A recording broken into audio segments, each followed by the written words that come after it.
Hey friends, I'm Otis Gibbs, and this is Tom Bukovac. He's going to share some stories about playing guitar with Billy Gibbons.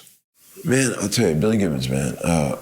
First of all, one of the most sweetheart guys I've ever met. Just a lovely cat. Just beautiful dude. Such a kind soul. First time I met him was on probably one of those I used to do every one of those Don Was gigs when Don's always hired to do tributes for people.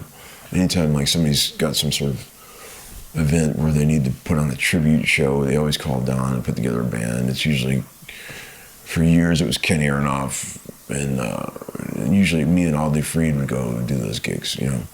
And then I stopped working with Don for a while. Then he just recently called me for another gig. I was like surprised to hear from him. It was really cool to hear, because I was wondering what he was doing. But it was one of those gigs, you know, where like Billy came up and sat in on a few tunes, and I remember being immediately taken at how cool he was to work with, you know, like very soft-spoken and sweet.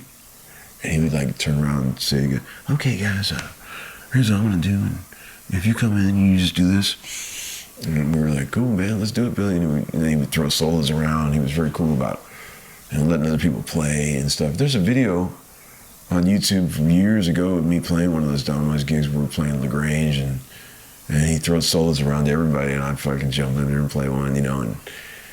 And then, you know, he's been doing some of those Jimmy Irsay gigs, so Jimmy will hire him to come out and play, and it's always great. I just love the way Billy conducts himself. He's like great at efficiently working at a sound check. He doesn't waste time. He just gets taken care of, you know. He's like total pro. Comes in, "Okay guys, let's do Thunderbird, and at the end I'm gonna do these stabs. I'm gonna, you know, be your cue for the ending." You know, it's like, "Okay man, we got you." And so he's really good friends with one of my best pals, with Guthrie Trapp, you know. So I'm always hearing Guthrie telling stories about how fun it is hanging out with Billy, you know. And then I heard they had just moved here to Nashville, you know, in the Green Hills area. And the other day I went into Glazer Instruments to pick up some guitars that had got fixed, and he was there, and it was kind of late. The store was about to close. It was getting dark. And I had my two boys with me, and man, I was like, "Billy, how you doing, man?" And he's like, "Oh, great, these are your boys." And he said, "What are your names?" "Marshall, Leo."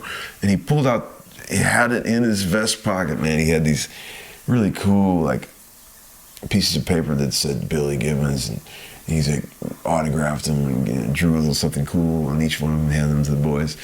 He was prepared, you know.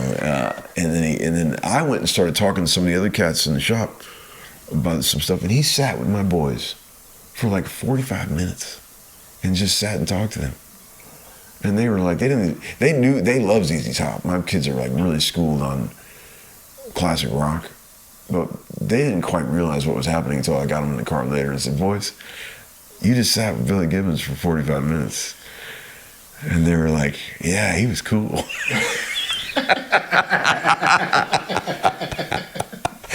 He's a great dude, man.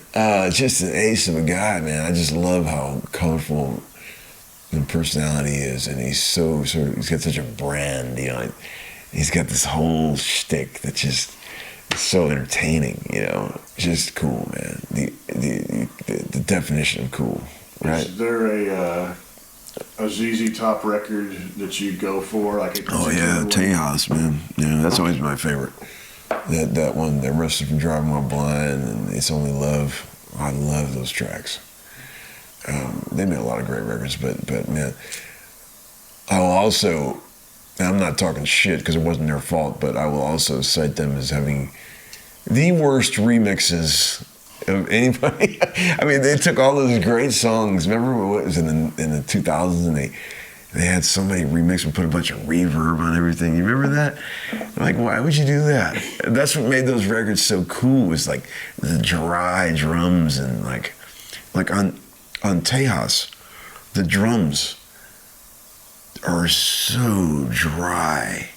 They sound like they were recorded in a carpet phone booth. You know, they're like, you know what I'm talking about? Yeah. And then they took LaGrange and they put like this big gated verb on the snare and stuff. It's like, why did they do that? I mean, it's whatever. We still have the originals, right? And it'll always be great. But you know, man, they have been kicking ass for what, fucking 50 years too. They've been killing it, right? We did a couple shows with Billy with Ann Wilson this summer, and we were out, you know, it was us and Jeff Beck and Billy, and that was really cool. I got to meet Jeff, not for more than a few minutes, but just to be able to sit and watch him sound check and play, you know, get a real close look at his rig and stuff. It was really cool. But yeah, Billy, we've got a gig coming up with him real soon. He's coming out and doing another one of those Ursay gigs. I'm really excited to see him. It's always super fun to play with him. He's great, man. Yeah, great singer too.